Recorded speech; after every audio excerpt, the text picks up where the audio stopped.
been a security guard for 11 years. I've worked warehouses, hospitals, parking garages. I've seen drunk people, desperate people, confused people wandering into places they shouldn't be. But nothing prepared me for what happened during my shift at the Aldrin corporate building last March. The Aldrin building is one of those old glass towers downtown, 9 floors, mostly law offices and accounting firms, dead quiet after 7 p.m. My shift ran midnight to 8 a.m., just me, a desk, a thermos, and 16 CCTV monitors. The first few weeks were completely uneventful. I'd make my rounds every 2 hours, check the stairwells, badge the fire doors, come back and sit down. Sometimes I'd read, sometimes I'd just watch the monitors the way you watch a fish tank, not really seeing anything, just letting your brain go soft. Then came the night of March 9th. It started with Camera 7. Camera 7 covers the 3rd floor hallway, a long corridor with offices on both sides and a water fountain at the far end. At 2:14 a.m., I noticed the motion sensor light at the far end of that hallway had clicked on. That happens sometimes. Old buildings breathe, HVAC systems rattle, sensors trigger on their own. I noted it in a log and went back to my thermos.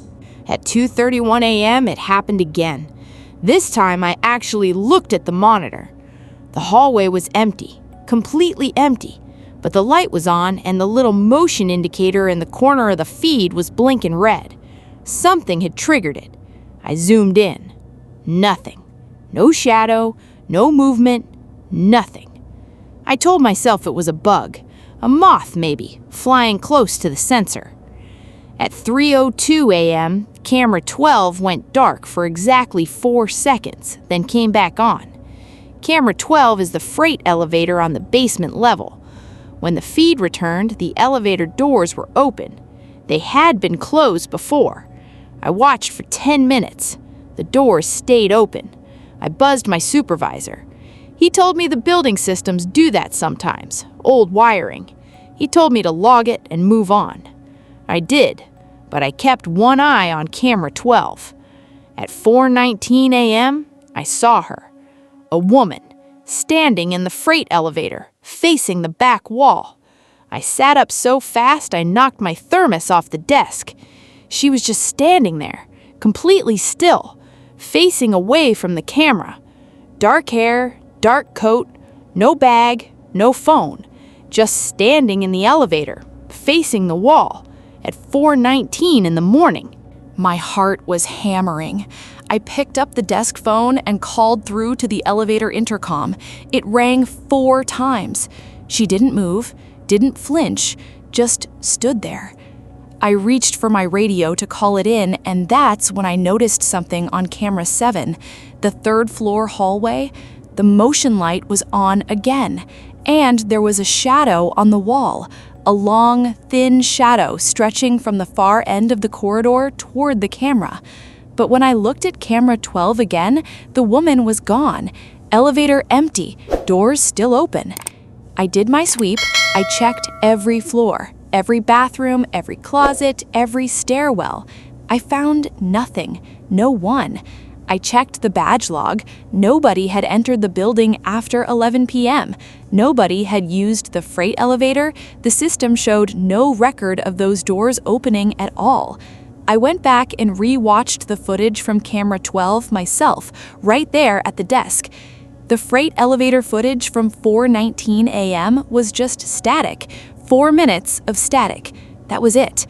But on my monitor, in real time, I had seen her as clearly as I'm seeing the screen I'm typing this on right now.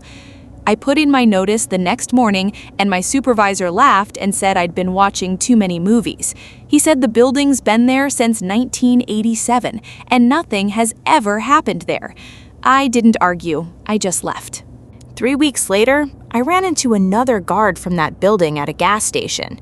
We got to talking. He was new, hired after I left.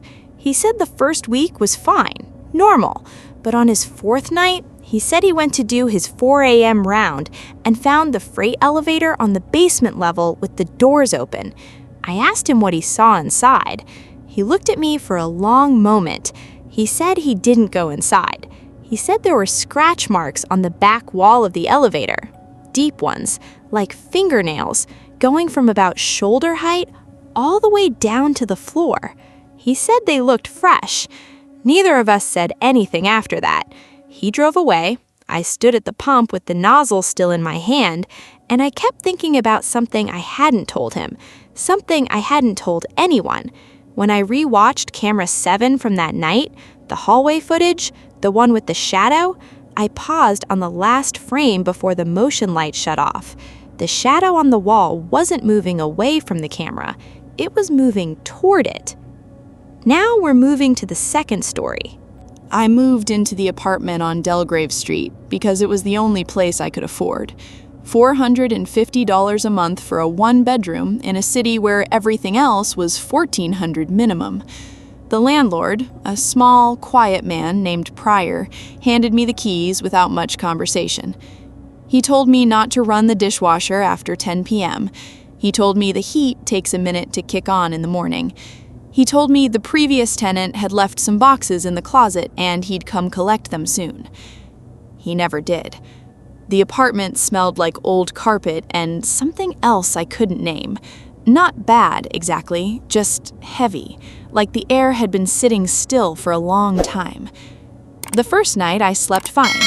The second night I woke up at 2 a.m. to a sound in the wall beside my bed, a soft, rhythmic sound, like tapping. I lay still and listened. It stopped after a few minutes. I figured pipes. Old buildings have old pipes. I went back to sleep. By the end of the first week, I had started to dread going to bed, not because I couldn't sleep, but because the sound had changed. It wasn't just tapping anymore. It was closer to scratching, slow and deliberate, like someone dragging a fingernail in long, careful strokes against the inside of the wall. Always the same spot, directly beside my pillow at about head height. I knocked back once as a joke, trying to scare myself into thinking it was funny.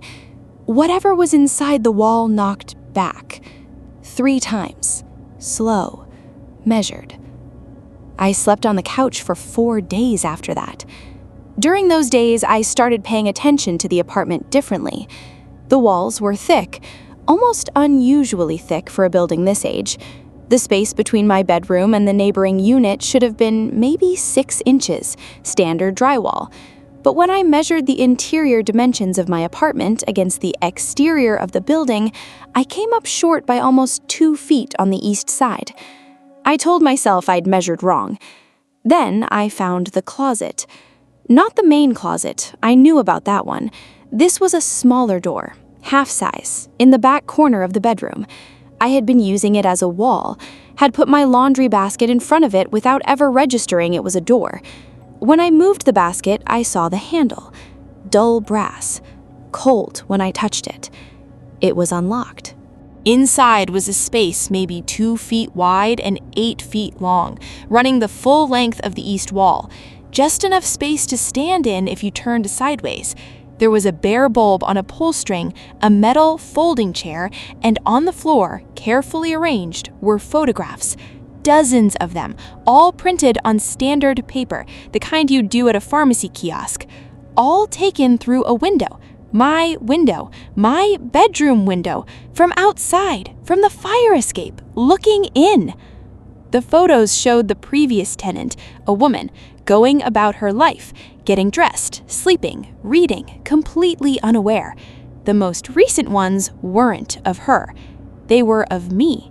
I called the police. They came, they looked, they took the photos. They said they'd look into it. They asked if I had any enemies. I said no. They said they'd be in touch. That was 6 weeks ago. I haven't heard from them. I did hear from my downstairs neighbor, though, a woman named Carla who has lived in the building for 9 years.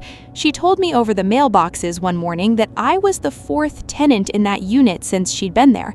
I asked her what happened to the others.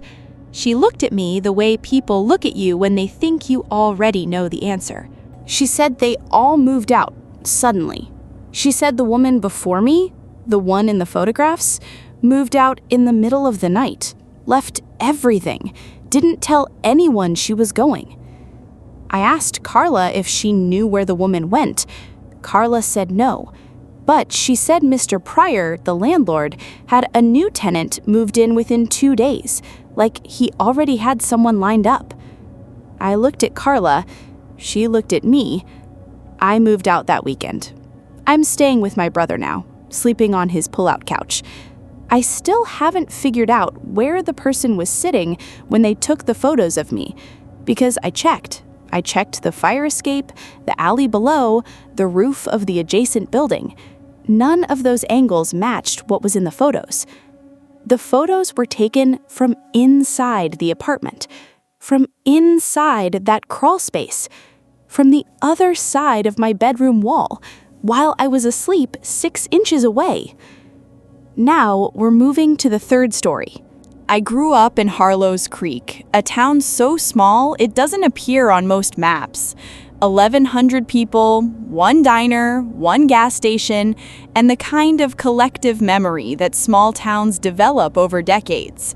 Everybody knows everything, and the things they don't know, they agree not to talk about. Danny Mercer disappeared when I was 15. Danny was 17. He was the kind of kid you don't forget, not because he was remarkable, but because he was so aggressively ordinary.